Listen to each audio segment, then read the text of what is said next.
और 2024 में क्या हुआ, 2024 तक बाजार भाग ही रहा था, 2024 में आपके यहाँ इलेक्शन था। तो जब भी किसी कंट्री में इलेक्शन होगा तो सरकार अपनी एक्सपेंडिचर को बंद कर देगी।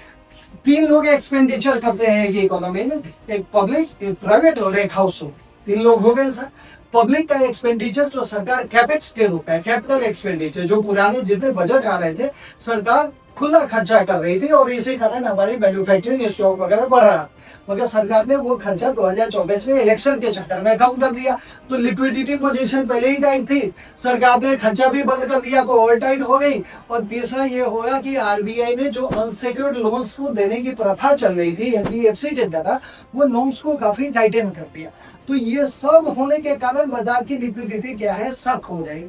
तो हम लोग जो नेट पॉजिटिव पे थे, हम 3.5 लाख करोड़ के नेट डिफिसिट, इतनी लिक्विडिटी का क्रंच आया बाजार में। और लिक्विडिटी का क्रंच जैसे ही आएगा तो उसका प्रभाव सर पड़ेगा, जैसा सर ने बताया, कंजम्पशन पे पड़ेगा। कंजम्पशन कम होना शुरू हो जाएगा, और कंजम्पशन अगर कम होना शुरू होगा तो बिजनेसेस क्या होंगे सर, प्रॉफिट उनके ऊपर जाएंगे नीचे नीचे जाएंगे। और जैसे ही, और मैंने, आप याद करो, मैंने पहले ही कहा था कि price is the slave of earning. So the moment you have a depreciation of the earning, तो क्या होता है, कॉर्पोरेट की जो अर्निंग्स थी, कॉर्पोरेट की अर्निंग्स 22% के ऊपर थी, वो घटना शुरू हो गया। घट के सीधा हमारे जो 2024 में सितंबर के नतीजे आए, तो कौन सा, जुलाई अगस्त सितंबर, उसके नतीजे कब आएंगे सर, नवंबर तक आते हैं नतीजे। तो सितंबर तक बाजार को पूर्वानुमान हो गया कि कॉर्पोरेट अर्निंग की वो वाट लग गई है, और तभी से हमारा ट्रिगर हो गया डाउनफॉल। दिसंबर आते आते आपकी कॉर्पोरेट अर्निंग 22% से घट के 2% पे आके गिर गई, और स्टॉक मार्केट में इसका रिफ्लेक्शन आना चालू हो गया। मार्केट, तो सबका रीजन क्या था, पहले फिस्कल स्टिमुलस की वजह से लिक्विडिटी का बढ़ना, ग्रोथ का बढ़ना, और बाद में टाइटनिंग मेजर्स आरबीआई का लिया जाना, और वही लिक्विडिटी का कम हो जाना, और इलेक्शन के कारण, आरबीआई के कारण ये सब लिक्विडिटी आपकी क्रंच हो गई, तो कॉर्पोरेट अर्निंग घटने शुरू हो गई।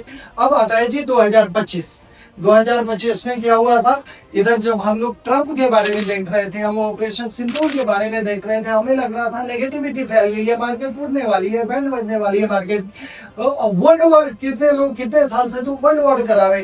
तो जब ये नेगेटिव न्यूज आती है तो हम बाजार को उस रूप से देखते हैं, मगर अंदर क्या हो रहा था, सबसे पहले हमारे मल्होत्रा साहब ने कमान संभाली आरबीआई की, उन्होंने क्या बोला, I am going to be a growth oriented person. पहला काम उन्होंने सीआरआर रेट कम किया, पहला काम उन्होंने रेपो रेट कम किया। And this doesn't happen every time कि सीआरआर रेट और रेपो रेट दोनों एक साथ कम किया थे। रेट कम होने से लिक्विडिटी बढ़ाने की दिशा में एक कदम होता है। तो एक तो उन्होंने रेट कम किया, फिर बजट आता है हमारा फरवरी में भी, क्या बोला उसमें, टैक्स की सब्सिडी दे दो, तो वो भी लिक्विडिटी बढ़ाने का काम किया। फिर क्या आया हमारा जी, तो जीएसटी का रैशनलाइज, ट्रम्प साहब ने 25% के ऊपर 25% और फेंक दिया, कितना 50%। और मजा की बात आपको बताऊं, जितना हमने सोचा कि ये टैरिफ की वजह से मार्केट की वाट लग रही, इतनी कोई टेंशन ही नहीं थी। अमेरिका को इतना हमें एक्सपोर्ट ही नहीं करते हैं, 100 रुपए में 2 रुपए तो एक्सपोर्ट है अमेरिका को हमारा। हम तो सर्विस के एक्सपोर्टर हैं, हम गुड्स के तो एक्सपोर्टर ही नहीं है।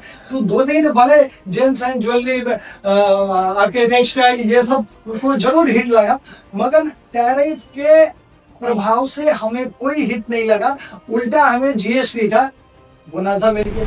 और जैसे ही जीएसटी का बोनासा हमें मिल गया तो CRR rate card, tax subsidy, GST rationalisation, बाजार में कॉर्पोरेट अर्निंग बढ़ने शुरू हो। So now the good story is that earnings have started growing up, और प्राइस विल फॉलो।